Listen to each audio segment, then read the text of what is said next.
Hello guys and girls, welcome back to another episode on the Falcon YouTube channel. Hope you're all doing really well. Very excited today. So it's a special day today. So we have the Falcon FX Bootcamp, which I'm very thrilled about, as we've got people from all walks of the world. So we've got people coming in from Australia, Canada, US, you name it. So it's going to be an incredible day. And we actually have the Falcon Christmas party tomorrow. So we're going to end this with a bang, and I'm really looking forward to sharing with you all just behind the scenes of all of the tweaks that we need to make. And you'll just see how committed everybody really is in the community. So we're very excited to dig into those 1% tweaks, whether it be technical, whether it be psychology. How can we dig into that to find out the specific things that is going to help them move forward? And that's what it's about today, figuring out those practical steps. So enjoy, and you'll see a lot of guys and girls in the community.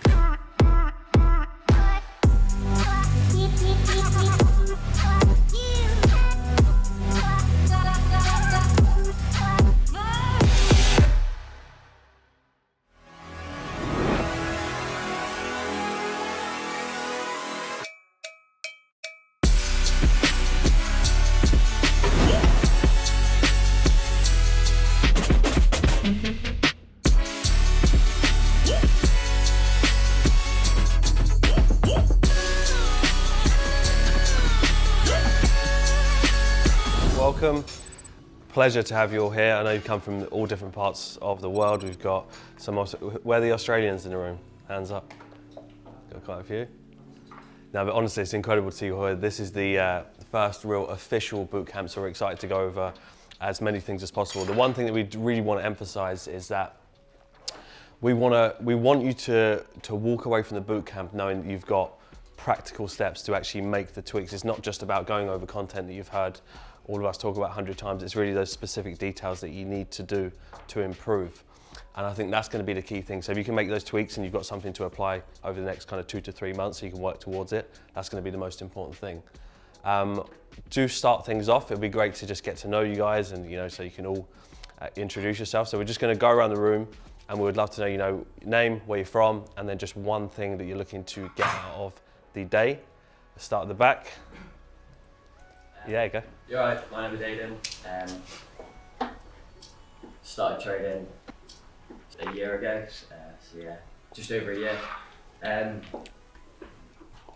Mine's gone blank.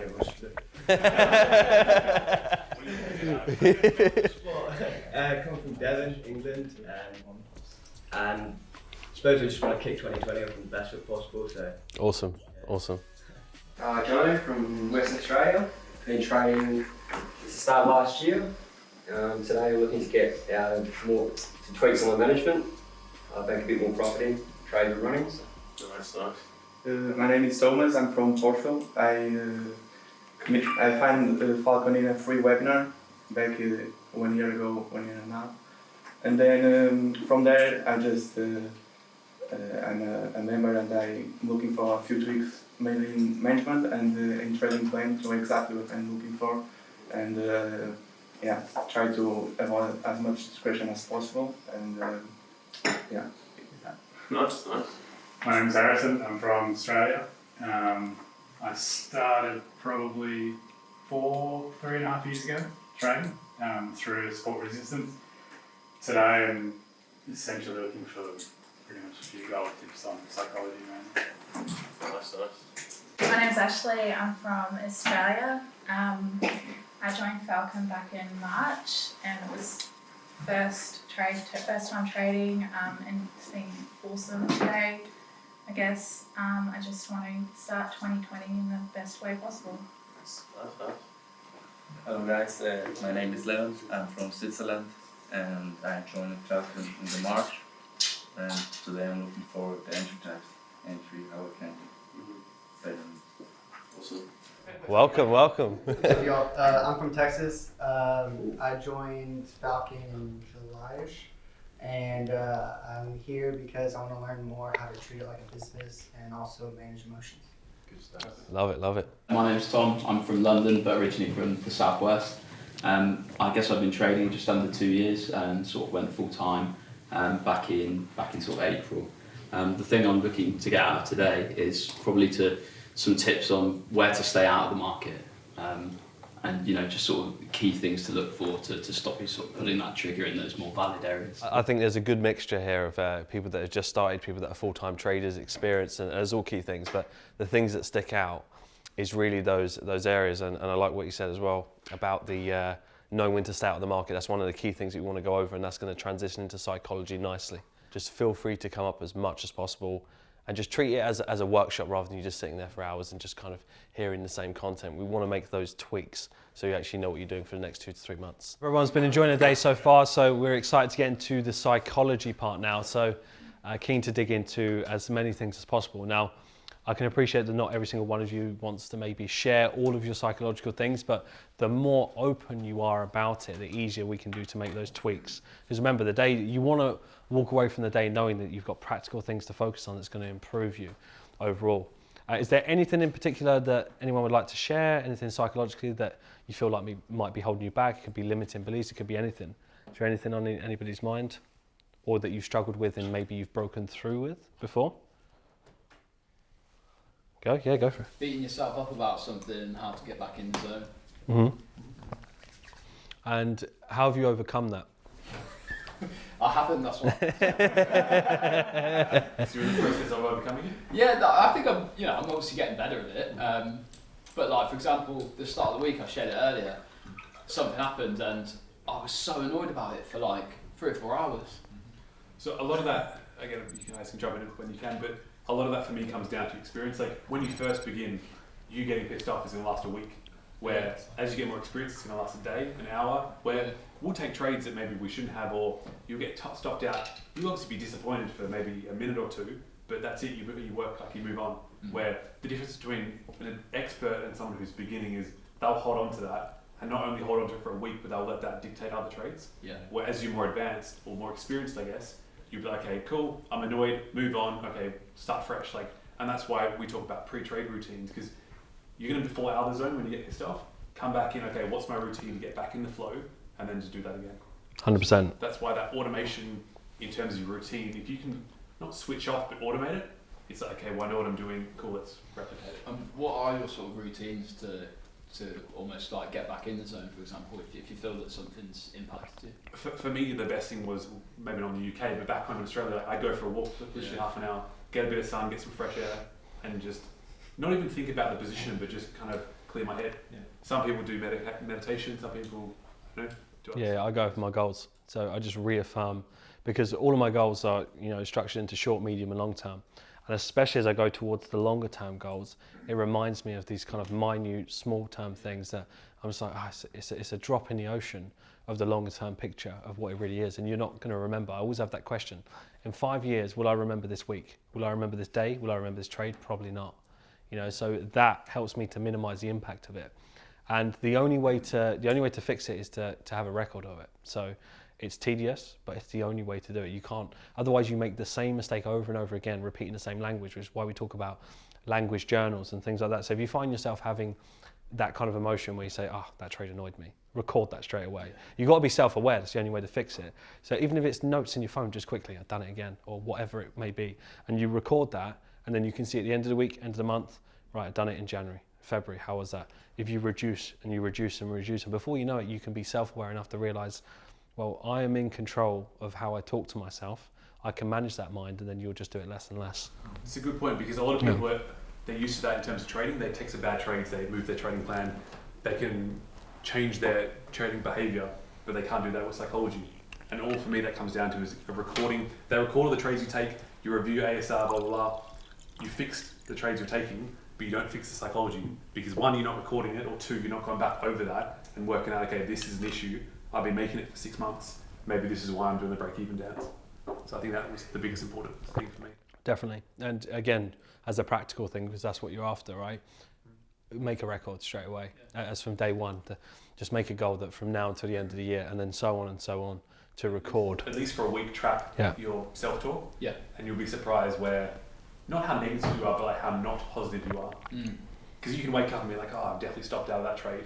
And then you wake and the trade may be still running. Or I've missed this trade, or I don't know what I'm looking at, I don't know what I'm doing, can I even do this? All these things that are somewhat subconscious, if you can think about it, it's probably happening 10 times as worse in your subconscious. So. Yeah, the change between that's a bit annoying to it is what it is a huge shift in mindset, which is what I went through. And it would be like I would mutter it under my breath. I would look at it, it's a bit annoying, and then move on, not realise I'm doing it over and over and over again.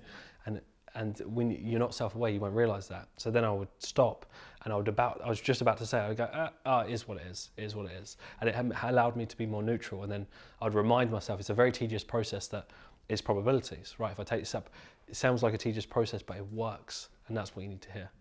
What about yourself, Neil? For me, when I had a job, I would do everything that I could do that was in my control to put myself in the best position to succeed in trading, but be fully aware that there are going to be times when I simply can't trade because I'm in a meeting or I'm traveling for work or something like that. But wherever possible, so every morning before going to work and every evening I'd be doing my forecasting, like my quick forecasting in the morning, but my heavy forecasting at night. And I knew that as long as I did that, I was giving myself the best opportunity. And most of the time it worked to my favour and I was able to forecast the move and get it. But there were still times where, I do the forecasting and I miss the move because I'm in a meeting and I just can't enter it. And then that's where it goes from that's really annoying or that's frustrating to it is what it is, right? Yeah. But if I skipped doing my forecasting and I was like, wow, the market's a bit quiet, I probably don't need to do it, and I haven't gone through my process and done what I'm in control of, and then I miss a move or I jump into a move late because I haven't forecasted it and then I get taken out for a loss, that's when it hits home hard and it's like, well, I kind of deserve that one. That's a great lesson to take. So for me, it was always like, you're going to miss trades. We all miss trades. Like even full-time traders miss trades. Sometimes life just gets in the way and it happens. But wherever possible, if you're putting yourself in that best position to succeed, that instance of like, this is really like planning on my mind, it diminishes a lot. And like what Jake said as well, just with more time, experience, and practice, you just get used to it. You still take losses as a full-time trader. Someone that's been doing it 3 years, 10 years, 11 years, right? You still take losses. You just becomes normal. Yeah, I'm sitting at 0% for the month so far, but will that affect my year? Not at all, right? And the old me, 5-6 years ago, missing dollar Swiss, missing dollar yen, missing euro dollar, I'd been another 5 trades by now, and I'd be in the minus. So it's having the discipline to recognize, do I want to just get into some average trades for the sake of it to look good? No. Do I want to protect my capital? Yes. So again, just having that, I get more impressed with myself. That sounds really egotistical, but it's not. But just to recognize, right, I'm glad that I didn't make that emotional decision to just start chasing trades. So next on the list is pound CAD. That's my favorite right now. If we get really just a solid rejection, push down and hover, I'll be looking at that at the outer structure. But again, there's other trades, but I'm not going to force them because I don't feel the need to. I think that's the most important thing. So who's sticking around and who's got a head off? Has anyone got a head off anywhere? Yeah. Well, thank you very much, guys. No, you're welcome.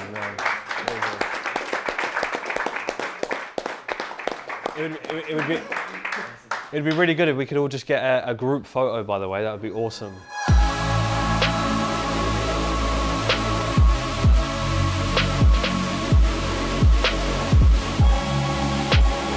Getting out of your comfort zone in moments like this, you felt anxious, you've done those things, but you've done it, and you was one of the most active people asking those questions. Yeah, I'm shocked. Yeah. Have you got a lot of key takeaways that you're going to take away from today? Yeah. Some of it's up here, some of it's written in here. Wicked. Having those practical steps is so important, and I'm confident with yourself. It's just recognising those processes, and you're going to find the pattern. We're always finding patterns in the market, and you now need to find patterns in your behaviour. And once you uncover that, you'll bring it your awareness, and then you've got nothing else to do but what? Just face it. Just face it head on. Just like you faced today. You smashed it, mate. No, you smashed it. Yeah, well, you've invested in yourself, mate, and I'll see you at future ones. We're going to be having a meet up in London in early January anyway. Yeah, so I'll see you there, mate.